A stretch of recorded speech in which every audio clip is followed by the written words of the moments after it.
प्रिय दर्शकों, नमस्कार।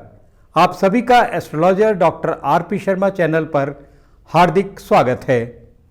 आज हम आर्य संस्कृति और भारतीय सनातन धर्म का एक महान ग्रंथ, जो अमूल्य रत्नों का अपार भंडार है, जिसका नाम है महाभारत। आज इस वीडियो में हम महाभारत की रचना, उसका लेखन और इसके विशिष्ट गुणों की चर्चा करेंगे।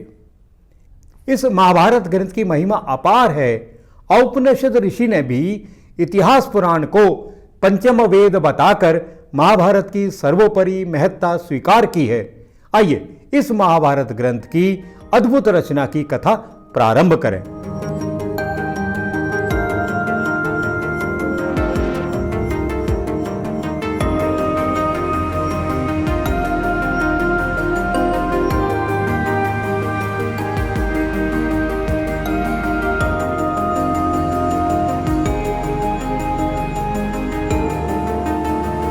ऋषि पराशर के पुत्र ब्रह्म ऋषि श्री कृष्ण द्वैपायन ने महाभारत की रचना करके यह विचार करने लगे कि अब इस ग्रंथ का अध्ययन शिष्यों को कैसे कराऊं, जनता में इसका प्रचार कैसे हो। कृष्ण द्वैपायन ऋषि का यह विचार जानकर ब्रह्मा जी श्री कृष्ण द्वैपायन की प्रसन्नता तथा लोक कल्याण की कामना हेतु स्वयं ही व्यास जी के आश्रम पर पधारे। ब्रह्मा जी को देखकर व्यास जी आश्चर्यचकित रह गए। उन्होंने हाथ जोड़कर प्रणाम किया और खड़े हो गए। फिर सावधान होकर सब ऋषियों मुनियों के साथ उन्होंने ब्रह्मा जी के लिए आसन की व्यवस्था की। श्रेष्ठ आसन पर ब्रह्मा जी विराजमान हो गए। तब व्यास जी ने उनकी परिक्रमा की और ब्रह्मा जी के आसन के पास ही विनय पूर्वक खड़े हो गए और ब्रह्मा जी की आज्ञा से वे उनके आसन के पास ही बैठ गए। अब उस समय व्यास जी के हृदय में आनंद का समुद्र उमड़ रहा था और मुख पर मंद मंद पवित्र मुस्कान लहरा रही थी। तब परम तेजस्वी व्यास जी ने ब्रह्मा जी से निवेदन किया, भगवान, मैंने यह संपूर्ण लोकों से अत्यंत पूजित एक महाकाव्य की रचना की है। मैंने इस महाकाव्य में संपूर्ण वेदों का गुप्ततम रहस्य तथा अन्य सब शास्त्रों का सार संकलित किया है। केवल वेदों का ही नहीं, उनके अंग एवं उपनिषदों का भी इसमें विस्तार से निरूपण किया है। इस ग्रंथ में इतिहास और पुराणों का मंथन करके उनका प्रशस्त रूप प्रकट किया है। भूत, वर्तमान और भविष्य काल का भी वर्णन किया है। इस ग्रंथ में बुढ़ापा, मृत्यु, भय, रोग और पदार्थों के सत्यत्व और मिथ्यात्व का विशेष रूप से निश्चय किया गया है और भिन्न भिन्न प्रकार के धर्मों और आश्रमों का भी लक्षण बताया गया है। चारों वर्णों के कर्तव्य का विधान, पुराणों का संपूर्ण मूल तत्व भी प्रकट हुआ है। तपस्या और ब्रह्मचर्य के स्वरूप, अनुष्ठान और उनके फलों का विवरण, पृथ्वी, सूर्य, चंद्रमा, ग्रह, नक्षत्र, तारा और चारों युग, इन सब के परिमाण और प्रमाण, चारों वेदों और इनके आध्यात्मिक अभिप्राय और आध्यात्मिक शास्त्र इस ग्रंथ में विस्तार से वर्णन किया गया है। न्याय, शिक्षा, चिकित्सा, दान और अंतर्यामी की महिमा का भी इसमें विशद निरूपण है। साथ ही साथ यह भी बतलाया गया है कि देवता, मनुष्य आदि भिन्न भिन्न योनियों में जन्म का कारण क्या है। लोक पावन तीर्थों, देशों, नदियों, पर्वतों, वनों और समुद्र का भी इसमें वर्णन किया गया है। दिव्य नगर और दुर्गों के निर्माण का कौशल तथा युद्ध की निपुणता का भी वर्णन है। भिन्न भिन्न भाषाओं और जातियों की जो विशेषताएं हैं, लोक व्यवहार की सिद्धि के लिए जो कुछ आवश्यक है तथा और भी जितने लोक उपयोगी पदार्थ हो सकते हैं, उन सब का इसमें प्रतिपादन किया गया है। परंतु मुझे इस बात की चिंता है कि पृथ्वी में इस ग्रंथ को लिख सके ऐसा कोई नहीं है। वेद व्यास द्वारा रचित महाकाव्य की विशेषता सुनने के बाद ब्रह्मा जी बोले, व्यास जी, संसार में विशिष्ट तपस्या और विशिष्ट कुल के कारण जितने भी श्रेष्ठ ऋषि मुनि हैं, उनमें मैं तुम्हें सर्वश्रेष्ठ समझता हूं, क्योंकि जगत जीव और ईश्वर तत्व का जो ज्ञान है तुम उसके ज्ञाता हो।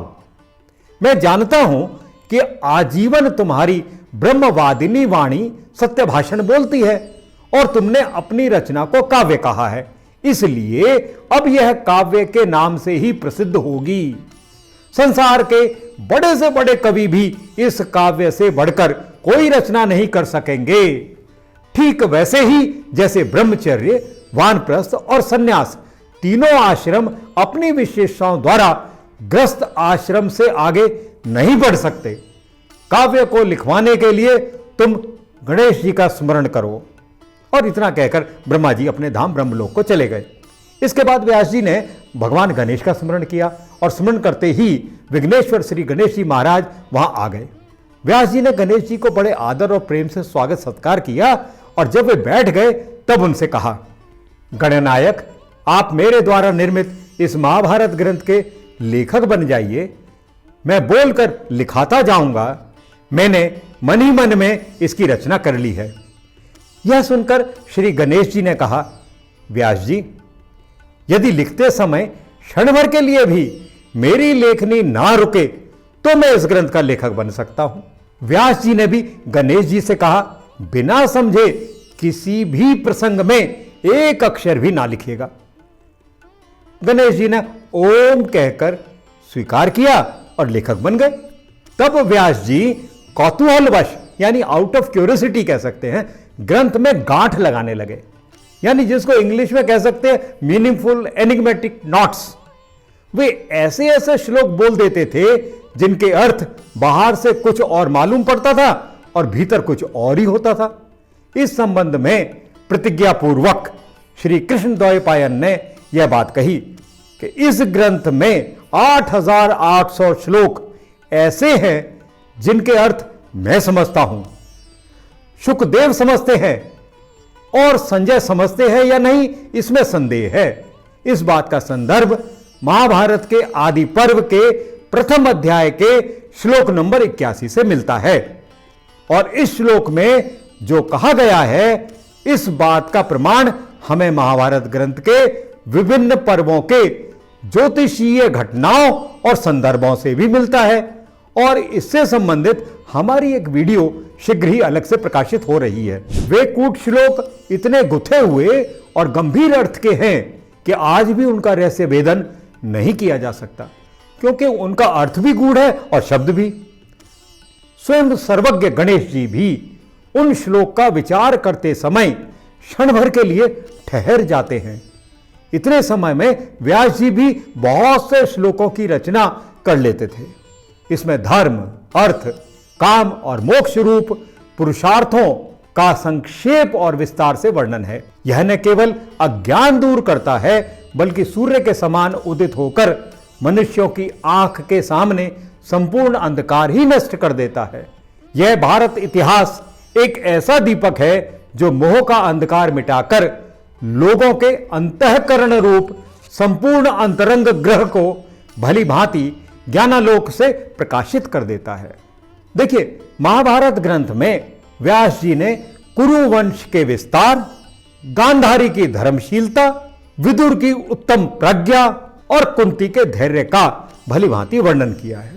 महर्षि व्यास जी ने इसमें भगवान श्री कृष्ण के महात्म्य, पांडवों की सत्य परायणता और धृतराष्ट्र के पुत्र दुर्योधन आदि के दुर्व्यवहारों का स्पष्ट उल्लेख किया है। पुण्यकर्मा मानवों के उपाख्यानों सहित 1,00,000 श्लोकों के इस उत्तम ग्रंथ को महाभारत कहते हैं।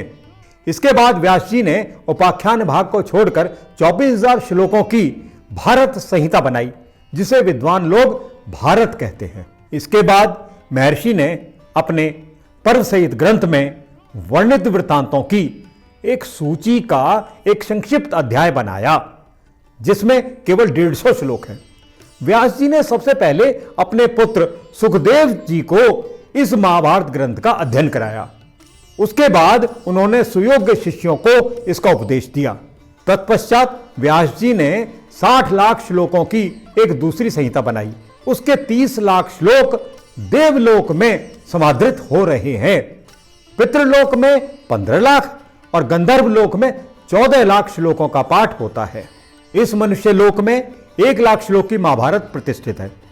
देवऋषि नारद ने देवताओं को, असित देवल ने पितरों को इसका श्रवण कराया।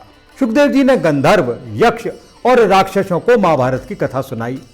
परंतु इस मनुष्य लोक में व्यास जी के शिष्य वैशंपायन जी ने इस 1 लाख श्लोक के ग्रंथ महाभारत का प्रवचन किया।